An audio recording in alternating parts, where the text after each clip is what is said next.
જય સ્વામિનારાયણ। ચોમાસાની સિઝન ચાલુ થાય અને આપણે જુદા જુદા પ્રકારના ભજીયા બનાવતા હોઈએ છીએ। તેમાંથી એક છે પાત્રાના ભજીયા, તેને આપણે અળવીના ભજીયા પણ કહી શકીએ છીએ। તો આજે હું તમારી સાથે શેર કરીશ મારી રીતથી બનાવેલ પાત્રાના ભજીયા। ભજીયા બનાવવા માટે પત્તરવેલના પાન લેવાના છે। સૌપ્રથમ પાનને ધોઈને લઈ લેવાના છે, જેથી કરીને અંદરથી માટીનો ભાગ જતો રહે। પાનમાં જે જાડી નસોનો ભાગ છે તેને કટ કરી લેવાના છે। પાનમાં જે કૂણી નસો છે તેને કટ કરવાની જરૂર હોતી નથી। હવે આગળની પ્રોસેસમાં પાનમાં લગાવવા માટે આપણે ખીરું તૈયાર કરવાનું છે। તેની માટે ચણાનો લોટ લેવાનો છે। ખીરું બનાવતા લોટમાં ગાંઠા ના રહી જાય તે માટે લોટને ચાળીને લઈ લેવાનો છે।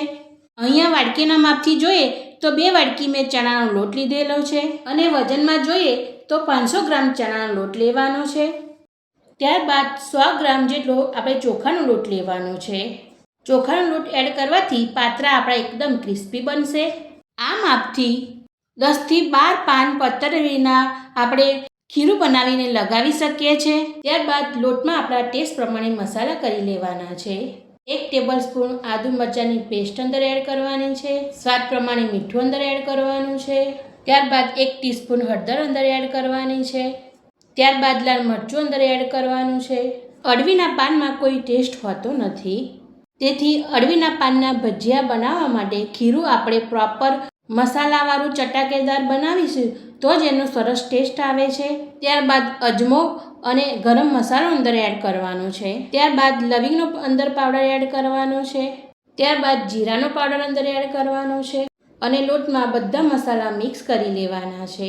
તમને મારા આ ભજીયાની રેસીપી ગમે તો ફ્રેન્ડ્સ અને ફેમિલીમાં શેર ચોક્કસ કરજો અને મને કોમેન્ટમાં પણ જણાવજો કે તમને મારી આ રીત કેવી લાગી।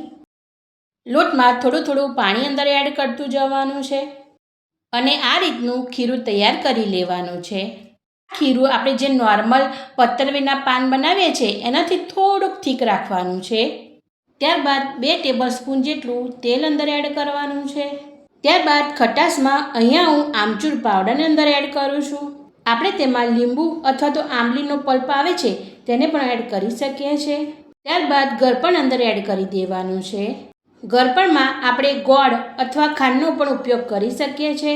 આ રીતથી પત્તરવેલના પાન પર લગાવવાનું ખીરું આપણું તૈયાર થઈ ગયું છે। હવે પત્તરવેલના પાનમાંથી બીડું બનાવવા માટે અથવા તો રોલ બનાવવા માટે પત્તરવેલના સૌથી મોટા પાનને આપણે લઈ લેવાનું છે અને પાનના નીચેના ભાગમાં આપણે જે બેટર કે ખીરું બનાવ્યું છે તેને લગાવી લેવાનું છે।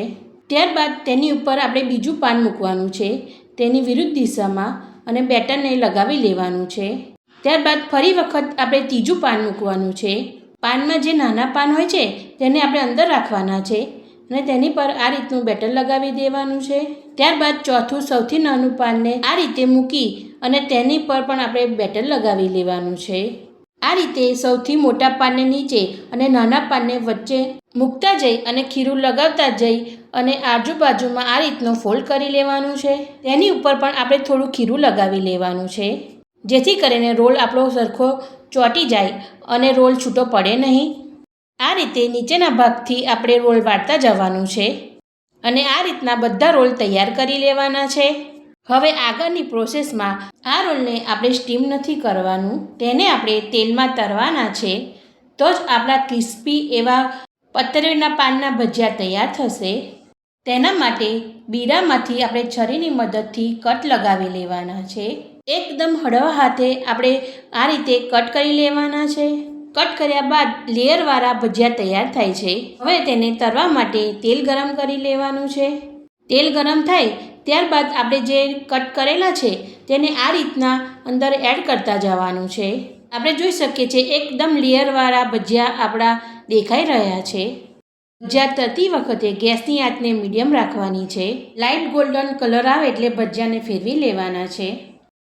આ પત્તરવેલના પાનને આપણે 2 વખત તળવાના છે, જેથી કરીને આ ક્રિસ્પી ભજીયા તૈયાર થાય છે। તેના માટે પહેલાં આ રીતના ભજીયા તૈયાર થાય એટલે એને તેલમાંથી કાઢી લેવાના છે। આ રીતના લાઇટ ગોલ્ડન ભજીયા તૈયાર થશે। આ રીતથી બધા જ ભજીયાના રોલને તળી લેવાના છે। ત્યારબાદ ફરી વખત તેલમાં એડ કરતા જવાનું છે। ભજીયાને બીજી વખત તરતા ગેસની આંચને એકદમ મીડિયમ રાખવાની છે. આ રીતે આપણે પતરવેલીના કે પાત્રાના ભજીયા તૈયાર થાય છે, જે ટેસ્ટમાં ખૂબ જ ટેસ્ટી અને ક્રિસ્પી લાગે છે. જે આપણે બજારમાંથી લાવીએ છીએ તેનાથી પણ વધુ સારા આપણે ઘરે પણ બનાવી શકીએ છીએ અને તેને આપણે લોંગ ટાઈમ સુધી સ્ટોર પણ કરી શકીએ છીએ. Thank you for watching.